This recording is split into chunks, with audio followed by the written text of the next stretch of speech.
Hello student, आप सभी का सेमेस्टर 5 सेशन 23-27 और 22-26 सेशन का बीबिंग यूनिवर्सिटी में मेजर पेपर 9 हिस्ट्री का एग्जामिनेशन है। और इस पेपर में आपसे बच्चों को जो भी क्वेश्चन पूछे जाएंगे वो मैं आपको बताने वाला हूँ। तो चलिए, ये सारे के सारे सवाल 15 मार्क्स में पूछे जाएंगे जो आपसे बच्चों को पेपर में आएगा। तो पहला सवाल है कि throw light on the life and achievements of Tipu Sultan. Tipu Sultan ji की जो जीवनी है और साथ ही साथ उनके जीवन में जो उपलब्धियां, उन पे आपको प्रकाश डालने बोला गया। आइए इस क्वेश्चन को समझाते हैं। सबसे पहले तो टीपू सुल्तान जी का जो जीवन है वो 18वीं शताब्दी में हमारे भारत में एक महान साहसी, संघर्ष और दूरदर्शिता का एक अद्भुत उदाहरण उन्होंने प्रस्तुत किया है। वे उन बिरले शासकों में से एक थे जिन्होंने बेसिकली अंग्रेजों का जो प्रभुत्व जो था वो लगातार बढ़ रहा था, उनको उन्होंने क्या किया था, खुली चुनौती दे दिया था। और अंत तक उन्होंने अपने राज्य की स्वतंत्रता की रक्षा के लिए हर संभव यहाँ पर संघर्ष उन्होंने किया। इसी कारण उन्हें हम शेरे मैसूर के नाम से जाना जाता है और उनकी तलवार बहुत ज़्यादा फेमस है, जैसे आपने नाम सुना होगा। टीपू सुल्तान जी का जो जन्म है वो 20 नवंबर 1751 को देवनहल्ली यानी वर्तमान जो बेसिकली कर्नाटक राज्य हमारा उसमें हुआ था। उनके पिता हैदर अली जो है वो मैसूर के क्या थे, अत्यंत ही शक्तिशाली शासक थे, जिन्होंने अपनी बेसिकली योग्यता के बल पर ही राज्य की जो बागडोर है वो उन्हें संभाल के रखी थी। टीपू सुल्तान जी का जो जन्म है वो बचपन से ही उन्होंने युद्ध कला, साथ ही साथ प्रशासन यानी एडमिनिस्ट्रेशन और विभिन्न भाषाओं का उन्होंने प्रशिक्षण दिया गया था। यानी वो बचपन से बेसिकली युद्ध कला सीख रहे थे, प्रशासन की समझ थी और विभिन्न भाषाओं का उन्होंने प्रशिक्षण मिल रहा था। उनके व्यक्तित्व में प्रारंभ से ही साहस, उनका जो बेसिकली पर्सनैलिटी है उनमें साहस, तेज बुद्धि और नेतृत्व के जो गुण हैं वो दिखाई देते थे। उन्होंने कम आयु में ही अपने पिता के साथ युद्ध में बेसिकली भाग लेना शुरू कर दिया था, जिससे उन्हें वास्तविक वाली कोई कंडीशन आता है, परिस्थिति आता है, उस सिचुएशन में वो नेतृत्व भी कर सकते थे और रणनीति की समझ भी उनमें विकसित हो चुकी थी। 1782 में क्या होता है, हैदर अली जी की जो मृत्यु है वो हो जाती है। ठीक है, उसके बाद टीपू सुल्तान जी ने पूरे सत्ता अपने आप संभाली। उस समय हमारे भारत की जो राजनीतिक स्थिति थी वो अत्यंत ही जटिल थी, बहुत ज़्यादा कॉम्प्लेक्स था, क्योंकि जो बेसिकली अंग्रेज थे जो कि लूटने आए थे भारत को, ईस्ट इंडिया कंपनी के थे, वो धीरे धीरे अपने जो प्रभाव है उसका विस्तार कर रहे थे। टीपू सुल्तान ने क्या किया, इस चुनौती को बेसिकली हमारे पास है समझते हुए अपने राज्य को क्या किया, सुदृढ़ बनाने का प्रयास किया। उन्होंने प्रशासन को, मतलब जो एडमिनिस्ट्रेशन, उसे सेंट्रलाइज करने की कोशिश किया और साथ ही साथ एक व्यवस्थित रूप दिया। राजस्व प्रणाली, मतलब जो टैक्सेशन सिस्टम चलता था उस प्रणाली में सुधार किया और तथा साथ ही साथ कृषि तथा उद्योग को प्रोत्साहित किया। मतलब जो agriculture sector, industry sector basically उसको प्रोत्साहित करें। विशेष रूप से जो रेशम उद्योग, मतलब जो बेसिकली हमारे पास रेशम सिल्क जो इंडस्ट्री है उसके उद्योग के विकास के कारण मैसूर जो है एक आर्थिक रूप से क्या हो, सशक्त बना और विदेशी व्यापार को भी उससे क्या हुआ, बढ़ावा मिला। उनने फ्रांस हो गया, तुर्की हो गया और साथ ही साथ बहुत सारे देशों के साथ अपने संबंध स्थापित कर अपने राज्य को, यानी मैसूर को बेसिकली कहा जाए, यानी कर्नाटक जो वर्तमान का है, उस राज्य को एक अंतर्राष्ट्रीय स्तर पर मौजूद करने की यहाँ पर हर संभव प्रयास की। टीपू सुल्तान जी के बारे में बताया जाए तो एक कुशल प्रशासक ही नहीं थे, बल्कि साथ साथ एक अद्वितीय सेनानायक भी थे। उन्होंने अंग्रेजों के विरुद्ध कई बार युद्ध लड़े हैं, जिनमें सामूहिक रूप से सबसे फेमस माना जाता है हमारे पास है वो एंग्लो मैसूर वॉर के नाम से जाना जाता है। एंग्लो मैसूर युद्ध आपने नाम सुना होगा। इस युद्ध में उन्होंने अपने साहस और जो उनका रणनीति का परिचय दिया। उनकी सेना जो बेसिकली आधुनिक हथियारों से लैस थी और उन्होंने युद्ध में कई नई जो तकनीक हो सकते हैं उन सभी चीज़ों का प्रयोग किया था। विशेष रूप से उनके द्वारा विकसित किए जो लोहे के आभरण, मतलब जैसे आप देखते होंगे लोहे के जो जैकेट्स पहन के रहते थे, उस प्रकार के लोहे के आभरण वाले रॉकेट उस समय की सैन्य जो तकनीक था उसका एक सबसे बड़ा नवाचार उदाहरण देखने को मिलता है। इन रॉकेटों ने अंग्रेजों को बेसिकली काफ़ी हद तक प्रभावित किया और बाद में इस तकनीक को उन्होंने भी क्या किया, अपना लिया था अंग्रेजों ने। टीपू सुल्तान का अंग्रेजों के साथ संघर्ष जो है केवल एक राजनीतिक संघर्ष ही नहीं था, बल्कि स्वतंत्रता और स्वाभिमान की रक्षा का प्रतीक भी था। उन्होंने क्या किया, फ्रांसीसियों के साथ, मतलब बेसिक व्यापार होता तो फ्रांस के साथ अच्छा का दोस्ती था, तो फ्रांसीसियों के साथ गठबंधन करके अंग्रेजों को क्या की, चुनौती देने की कोशिश की। हालांकि अंततः क्या होता है, 1799 में जो चौथा बेसिकली एंग्लो मैसूर युद्ध होता है या फोर्थ एंग्लो मैसूर वॉर होता है, इसके दौरान श्रीरंगपट्टनम में युद्ध करते समय वे वीरगति को क्या प्राप्त हो जाते हैं। उनके उसके बाद ही, उसकी मृत्यु बाद ही मैसूर की जो स्वतंत्रता है वो समाप्त हो जाती है। और लेकिन उनका संघर्ष जो है बेसिकली वो हमारे भारत के इतिहास में हमेशा अमर रहेगा। टीपू सुल्तान जी की जो उपलब्धि है उनका दायरा जो है बेसिकली कहा जाए सिर्फ आप युद्ध तक सीमित नहीं रख सकते। उन्होंने अपने राज्य में जितने भी एडमिनिस्ट्रेटिव सुधार हो सकते, प्रशासन सुधार, उन सभी चीज़ों को लागू किया, जिससे जो शासन है बेसिकली वो और अधिक प्रभावी हो और एक संगठित रूप में कार्य हो सके। उन्होंने बेसिकली नई मुद्रा प्रणाली का एक शुरुआत की, जिनमें डाक है, संचार व्यवस्था है, और भी उन्होंने बेहतर बनाने का काम किया। सिंचाई के जो नए साधन हैं उन सभी का विकास किया, जैसे किसान, ताकि जो किसान वर्ग है बेसिकली हमारे पास, उनकी स्थिति में सुधार लाया सके। उन्होंने भूमि व्यवस्था में बहुत सारे परिवर्तन किए। उनके शासन काल में क्या होता है, ये व्यापार और जो उद्योग है, ठीक है, उसको विशेष रूप से, यानी इंडस्ट्री और जो हमारे पास कहा जाए व्यापार या ट्रेड जो है, उसको प्रोत्साहन मिला, जिससे राज्य की जो आर्थिक स्थिति है वो और भी क्या होगी, अच्छी खासी मजबूत होगी हमारे पास, ठीक है। फिर है धार्मिक और सामाजिक दृष्टिकोण से अगर देखा जाए तो टीपू सुल्तान जी का जो व्यक्तित्व है वो हमेशा जटिल रहा है।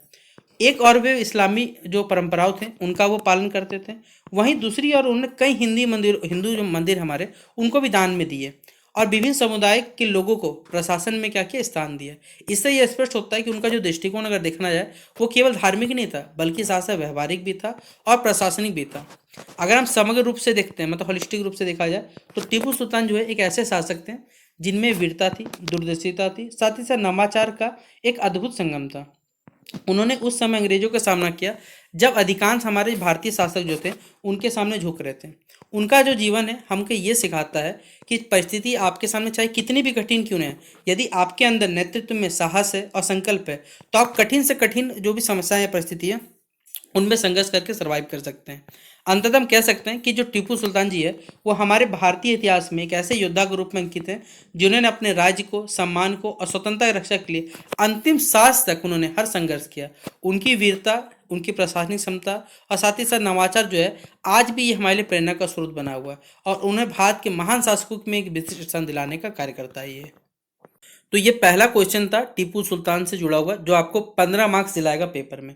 तो इस सवाल को मोस्ट प्रीवियस सवाल कर लीजिए, आपके पेपर में यहाँ से ये सवाल आएगा 100%, ठीक है। अब अगला सवाल है हमारे पास है, describe the causes of first Anglo Sikh war. प्रथम आंग्ल जो सिख युद्ध थे उनके क्या कारण थे, उनका वर्णन करने बोला गया है।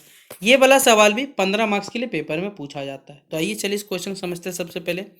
तो फर्स्ट एंग्लो सिख वार या एंग्लो जो हमारे पास सिख वार था प्रथम वाला, 19वीं शताब्दी के मध्य का ये एक बेसिकली महत्वपूर्ण युद्ध था हमारे पास है, जिसने क्या किया, जो उत्तर पश्चिम भारत है उसकी जो राजनीति है बेसिकली उसका एक निर्णायक रूप में बदल दिया। मतलब वहाँ की जो राजनीति था उसका एक निर्णायक रूप में उन्होंने बेसिकली बदल के रख दिया।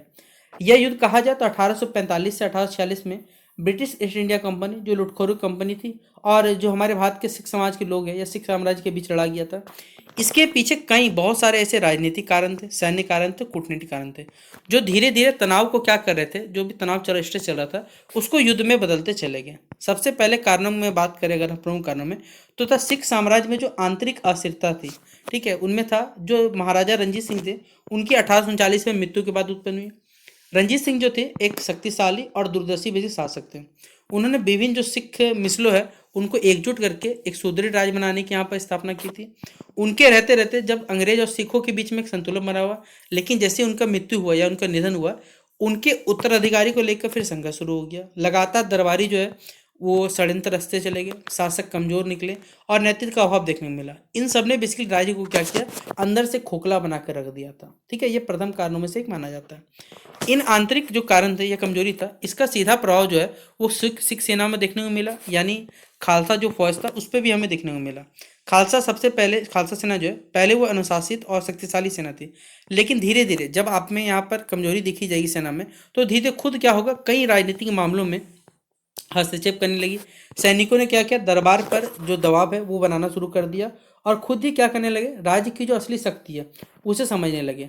इससे शासन व्यवस्था जो थी यानी वो और भी ज़्यादा अस्थिर होगी और सैन्य अनुशासन जो है हमारे पास वो कमजोर पड़ने लगा। ऐसी स्थिति में बाहरी लोगों को तो मालूम है कि वो रेडी रहते हैं, तो बाहरी संघर्ष की संभावना जो है और भी ज़्यादा यहाँ पर बढ़ चुकी थी। दूसरी ओर से बात किया जाए तो अंग्रेजों की जो विस्तारवादी नीति थी इस युद्ध का एक बड़ा कारण था। ब्रिटिश इंडिया कंपनी जो है भारत के विभिन्न हिस्सों में अपना नियंत्रण बढ़ाई थी। पंजाब हो चाहे सिख हो, पंजाब जो सिख साम्राज्य के अधीन था वह एक रणनीतिक दृष्टि से बहुत ही महत्वपूर्ण क्षेत्र था। अंग्रेज जो है पंजाब को अपना साम्राज्य में शामिल करना चाहते थे ताकि वो उत्तर पश्चिम सीमा जो है उसको सुरक्षित कर सके, और तथा अफगानिस्तान जो और मध्य एशिया के और जो अपना प्रभाव है उसको भी वो बढ़ा सके। इस उद्देश्य से उन्होंने क्या किया, जो सतलज नदी है बेसिक हमारे पास उसके किनारे जो है अपनी सैन्य शक्ति जो है उसको बढ़ाना शुरू कर दिया, जिससे क्या हुआ, सिखों को यहाँ पर खतरा यहाँ पर महसूस होने लगा, ठीक है। फिर अगला कारण बताया हुआ है कि अंग्रेजों और जो सिख है उनके बीच बेसिकली युद्ध, बेसिकली जो बढ़ता हुआ जो अविश्वास था वह भी युद्ध का एक क्या था, प्रमुख कारण में से एक था हमारे पास, ठीक है। अंग्रेजों ने क्या किया, पंजाब की जो आंतरिक राजनीति है उसमें अप्रत्यक्ष यानी इनडायरेक्ट रूप से उन्होंने क्या करना इन्वॉल्वमेंट अपना दिखाना स्टार्ट कर दिया। वे सिख दरबार के जो कुछ अधिकारी है उनको अपने पक्ष में ले लिया और उनको उन्हीं के थ्रू बेसिकली यहाँ पर जो दरबार है उसमें यहाँ पर फूट डालने स्टार्ट कर दिया, जिससे सिख नेतृत्व में भ्रम और एक विभाजन का स्थिति पैदा हुआ। इससे दोनों पक्ष जो है उनके बीच तनाव हो गया और साथ ही साथ यहाँ पर बेसिकली कह सकते हैं तनाव भी हुआ और साथ साथ यहाँ बहस भी होने स्टार्ट हो गया। इसके अलावा जो सीमा संबंधी विवाद है, ठीक है, उनमें युद्ध के कारण शामिल थे। सतलज जो नदी है बेसिकली हमारे पास, उन क्षेत्रों में अंग्रेज और सिखों के बीच प्रभुत्व को लेकर जो मतभेद था, ठीक है, मिसकंसेप्शन वो बढ़ता चला गया। अंग्रेजों ने इस क्षेत्र में अपनी जो सेना है बेसिकली उसकी तैनाती बढ़ा दी, जिससे सिखों के बीच में क्या हुआ, सीधा खतरा बढ़ने लगा। इस सैन्य गतिविधि ने क्या किया, स्थिति को और भी अधिक यहाँ पर जो तनावपूर्ण है वो बना के रख दिया था। अगला पॉइंट बताया वो हमारे पास है, युद्ध का जो तात्कालिक कारण है वो 1845 में जो हमारी सिख सेना है, ठीक है, उनके द्वारा जो सतलज नदी है वो पार करना था, ठीक है। यह कदम बेसिकली क्या हुआ, अंग्रेजों के लिए एक चुनौती के रूप में देखा गया और उन्होंने क्या किया, युद्ध की घोषणा को मान लिया। इसके बाद दोनों जो पक्ष है उनके बीच में युद्ध शुरू होता है, जो कई महत्वपूर्ण लड़ाइयों के बाद यहाँ पर कह सकते समाप्त हुआ। निष्कर्ष क्या होता है, प्रथम जो आंग्ल सिख युद्ध है वो केवल अचानक संगत नहीं था, बल्कि इसके पीछे लंबे समय से जो चल रहा राजनीतिक अस्थिरता था, मतभेद था, सैन्य असंतुलन था, कई अंग्रेजों की जो विस्तारवाद नीति थी, इन सभी ने मिलकर क्या किया, बेसिकली युद्ध के कारण बने थे। इन सभी कारकों ने क्या किया, मिलकर एक ऐसी स्थिति उत्पन्न कर दी जिससे जो युद्ध है वो अपरिहार्य हो गया हमारे पास है, और साथ ही साथ सिख साम्राज्य जो है उसकी स्वतंत्रता पर इससे जो गहरा प्रभाव वो भी पड़ने स्टार्ट हो गया था। तो ये था हमारा दूसरा क्वेश्चन जो आपसे बच्चों पेपर में पूछा जाएगा 15 मार्क्स के लिए। अब अगला क्वेश्चन जो पेपर में आएगा, right an essay on the subsidiary alliance of Lord, ये लॉर्ड वुड तो नहीं बोलने वाला, ठीक है, ये लोग नल्ले लोग थे तो ये लोग के लिए वेलेस्ली, ठीक है, या फिर लीचड़ लोग, ठीक है। तो वेलेस्ली की जो सहायक निंदी है, सहायक संधि माफ करिएगा, उस पर एक निबंध लिखने बोला गया। तो आप भी जो लोग नाम सुनते हैं ना, इतिहास में मिंटो, लॉर्ड, भाई लॉर्ड वुड कुछ नहीं, ठीक है, ये लोग जैसा नाम है उन लोग को वैसा पकड़ना चाहिए, क्योंकि ये लोग कोई अच्छा काम तो नहीं करके गए, देश को तोड़ा ही के गए ना बैठ के, ठीक है। तो वेलेस्ली की जो सहायक संधि है उस पर एक आपको निबंध लिखने बोला है, ठीक है। तो वेलेस्ली की जो सहायक संधि है, आइए उस पर चर्चा करते हैं। सब्सिडरी अलायंस जिसे हम लोग कहते हैं, इसने ब्रिटिश जो औपनिवेशिक जो नीति है उसका एक अत्यंत ही प्रभावशाली और एक दूरगामी परिणाम जो हमारे पास उसका देने वाला एक उपकरण था, जिसने भारत में बेसिकली जो ब्रिटिश ईस्ट इंडिया कंपनी है इसका जो राजनीतिक प्रभुत्व है उसका तेजी से क्या हुआ, विस्तार हुआ। इसी कारण यह केवल अगर कहा जाए तो कूटनीतिक समझौता नहीं था, बल्कि इसने क्या किया, हमारे भारत की जो रियासतें थे उनको धीरे धीरे अंग्रेजों के अधीन लाने का एक पूरा मस्ट कह सकते हैं मल्टी प्लान पूरा प्रोसेस था, ठीक है। समझाता हूँ कैसे। 18वीं शताब्दी के अंत में क्या हुआ, जो हमारे भारत की राजनीति जो थी उसकी स्थिति बहुत ही गंभीर थी, क्योंकि जो उस समय मुगल शासक थे जो कि बाहर खुद ब खुद कहीं न से एक आक्रमणकारी रूप में भारत में आए थे, उनका पतन हो चुका था, उनका टाइम खत्म हो चुका था। अब विभिन्न क्षेत्रीय शक्तियाँ जो हमारे देश की खुद की शक्तियाँ, जिनमें मराठा है, मैसूर है, हैदराबाद है आदि, सभी ने अपने प्रभाव के लिए संघर्ष करी थी, क्योंकि एकजुट कोई शक्ति नहीं था। इसी समय यूरोपीय शक्ति विशेषकर अंग्रेज और जो फ्रांसीसी थे, पोर्टुगीज लोग भी थे, ठीक है, उन्होंने अपने भारत में अपने पैर जमाने का प्रयास किया। इस परिदृश्य में बेसिकली जो वेलेस्ली ने यह महसूस किया कि केवल युद्ध के माध्यम से विस्तार करना किया जाए तो वो कठिन और महंगा भी हो सकता है। इसलिए उन्होंने क्या मास्टर प्लान बनाया। उन्होंने सोचा बिना सीधा युद्ध के हम लोग क्या कर सकते हैं, जितने भी भारत के राज्य है उसको अपने नियंत्रण रख सकते हैं। इसी सोच से उन्होंने क्या किया, एक सहायक संधि की जो नीति है उसका उन्होंने जन्म दिया, ठीक है। अब कैसे उन्होंने समझते हैं, सहायक संधि के अंतर्गत किसी भी भारतीय शासक को अंग्रेजों के साथ एक समझौता करना होता था, मतलब एक डील होगा जिसमें अनुसार वह अपने राज्य में अंग्रेजी सेना को रखने का परमिशन देगा। इस सेना का खर्च उस राज्य को ही उठाना पड़ता था, मतलब राज्य खर्चा उठाएगा। इसके साथ ही शासक को यह भी स्वीकार करना होता था कि वह बिना अंग्रेजों की अनुमति के बिना किसी भी अन्य जो विदेशी शक्ति है उसके साथ कोई भी ट्रीटी यानी समझौता या संधि नहीं कर सकता या युद्ध नहीं कर सकता। इसके बदले में अंग्रेज जो क्या करते थे, मान लीजिए कोई बाहरी आक्रमणकारी, उसे सुरक्षा देते थे, आश्वासन देते थे कि भाई हम तुम्हारी रक्षा करने वाले। जैसे फॉर एग्जाम्पल अभी आप देखते हो विश्व में क्या बोलते हैं, जापान को देखते हैं, ठीक है।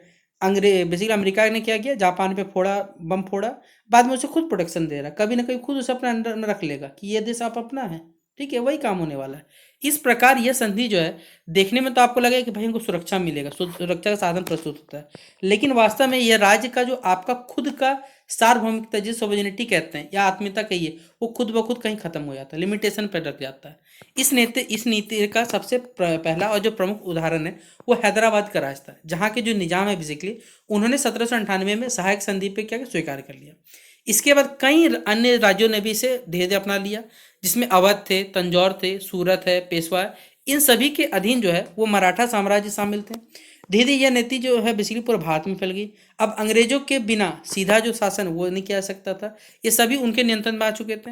सहायक संधि के कई महत्वपूर्ण परिणाम भी हुए। सबसे पहला और इस पर परिणाम था कि अंग्रेजों के राजनीतिक जो प्रभुत्व है, ठीक है, प्रभाव है, उसका तेजी से विस्तार हुआ, जिससे इन राज्यों में इस संधि को बेसिकली क्या कर लिया, स्वीकार कर लिया गया।